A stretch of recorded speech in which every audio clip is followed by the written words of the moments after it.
kasih buat kasih kemurahan-Mu di pagi ini yang sudah membangunkan kami dalam keadaan sehat. Sebentar kami akan diberkati dengan kebenaran firman Tuhan yang akan menerangi hati dan pikiran kami. Di dalam nama Tuhan Yesus Juru Selamat kami yang hidup, kami berdoa dan kami mengucap syukur. Amin. Shalom. Selamat pagi Bapak Ibu yang dikasihi Tuhan. Firman Tuhan yang akan menjadi renungan kita di pagi hari ini terambil dari Yohanes pasal yang ke-12 ayatnya yang ke-46. Demikian firman Tuhan. Aku telah datang ke dalam dunia sebagai terang, supaya setiap orang yang percaya kepadaku jangan tinggal di dalam kegelapan.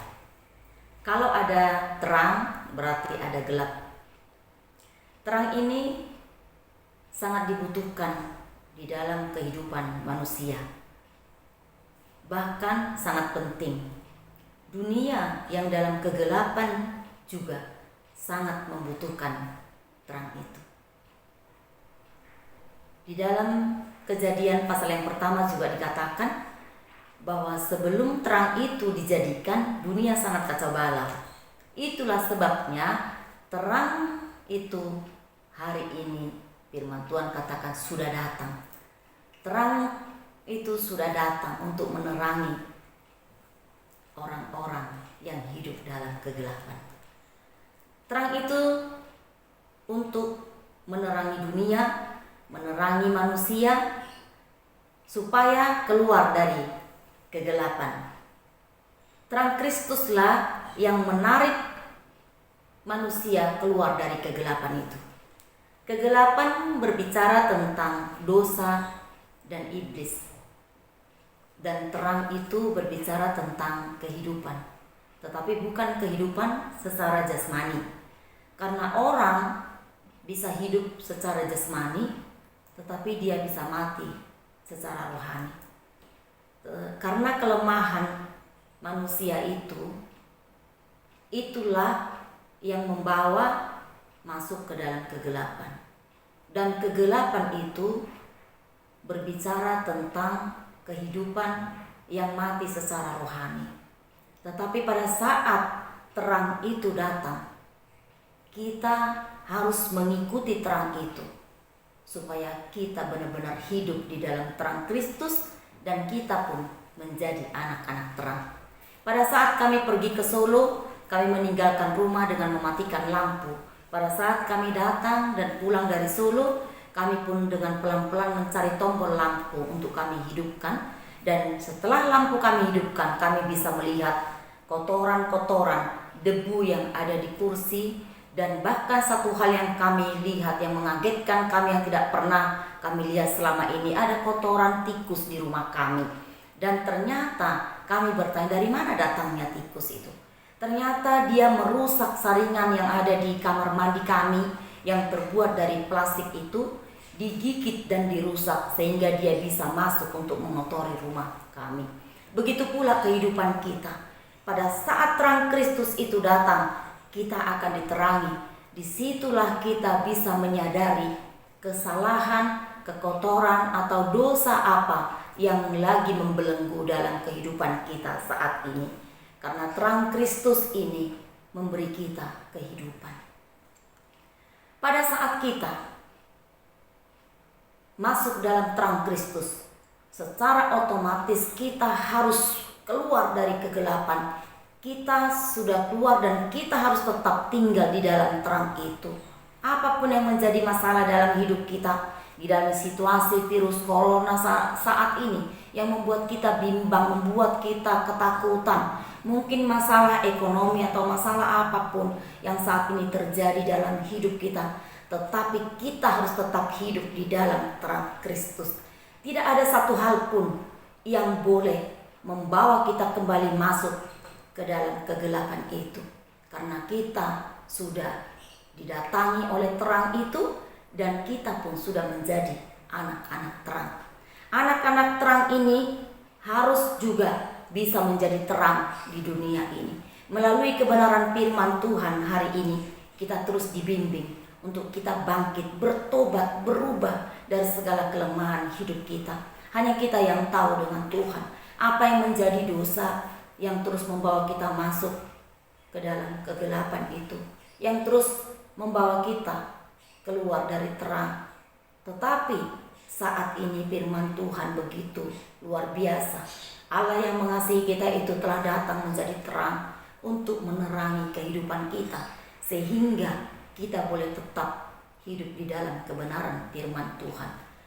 Tidak ada satu hal yang akan membuat kita, tetapi kita tidak boleh lagi kembali kepada kegelapan itu. Karena sesungguhnya kegelapan tidak pernah berkuasa atas terang, tetapi terang Kristus itu akan selalu berkuasa atas kegelapan itu. Kita tidak bisa memperlakukan sesuka hati kita seperti tombol yang ada di dalam rumah kita. Karena kalau kita butuh, kita hidupkan tombol lampu itu. Kalau selesai, kita tidak butuh lagi, kita bisa matikan. Tetapi terang Kristus di sini, dia harus menjadi penguasa di dalam kehidupan kita. Karena kita yang mengikuti terang itu, berarti dia harus diikuti. Kemanapun terang itu melangkah, kita harus tetap mengikutinya, supaya kita tidak kembali lagi kepada kegelapan. Karena iblis selalu rindu untuk membawa kita masuk kembali kepada kegelapan itu. Dia akan selalu berusaha seperti tikus yang ada di rumah kami. Bahkan dia merusak yang bagus hanya supaya dia bisa mengotori rumah kami.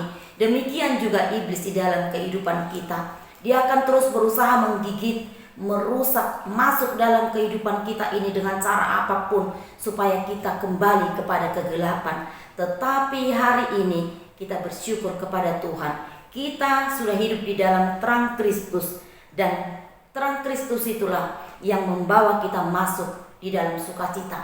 Apapun yang terjadi dalam hidup kita, terang Kristus akan memampukan kita hidup di dalam sukacita, di dalam menjalani hari-hari kita yang sulit, di dalam menjalani hari-hari kita yang begitu sangat gelap ini, sangat menakutkan ini.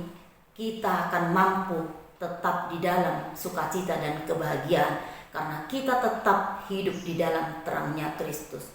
Bapak Ibu yang dikasihi Tuhan, pagi ini firman Tuhan mengajak kita untuk kita menjadi pribadi-pribadi yang membawa terang kasih Kristus di tengah-tengah dunia yang gelap ini. Dan kita harus tetap ingat bahwa terang Kristus akan pernah bisa dikuasai oleh kegelapan, tetapi terang itulah yang berkuasa atas kegelapan, dan terang Kristus itulah yang terus membawa kita hidup di dalam kemenangan. Biarlah kita boleh bangkit, meninggalkan segala kegelapan itu dan tetap hidup di dalam terang Kristus. Bapak Ibu yang dikasihi Tuhan, biarlah firman hari ini boleh terus membawa kita untuk menjadi terang Kristus yang menerangi di dalam dunia ini. Tuhan Yesus memberkati.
Bapa kami yang di surga, dikuduskanlah namamu, datanglah kerajaanmu, jadilah kehendak-Mu di bumi seperti di surga. Berikanlah kami pada hari ini makanan kami yang secukupnya, dan ampunilah kami akan kesalahan kami, seperti kami juga telah mengampuni orang yang bersalah kepada kami. Dan janganlah membawa kami ke dalam pencobaan, tapi lepaskanlah kami daripada yang jahat. Karena Engkau yang punya kerajaan, dan kekuasaan, dan kemuliaan sampai selama-lamanya. Amin.